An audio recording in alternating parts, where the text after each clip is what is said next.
És el temps que tardem en esperar un autobús o en fer-nos un cafè. De 5 a 8 minuts és l'estona mínima que es recomana per fer l'amor. Estar-s'hi menys pot ser símptoma d'ejaculació precoç. La pateixen 4 de cada 10 homes. La doctora Puigvert ha tractat centenars de casos. El més difícil és que el pacient es decideixi a tractar-se. Ho fan una mitjana de 3 anys després dels primers problemes. 3 anys ja demostra que els hi costa acudir.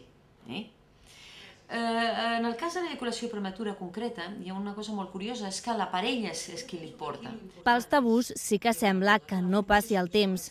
Els homes reconeixen que els costa parlar del tema fins i tot amb els seus amics. Hay mucho tabú sobre ese tema. Yo creo que ni entre amigos se habla de ese tema.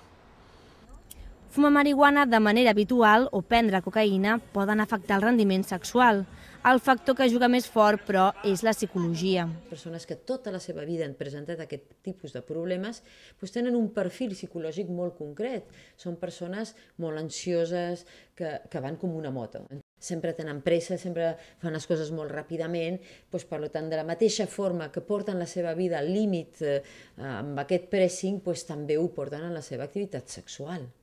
No es tracta d'un problema incurable, tot i que el tractament és lent. El secret és no obsessionar-se. No en va es considera que el primer òrgan sexual és el cervell.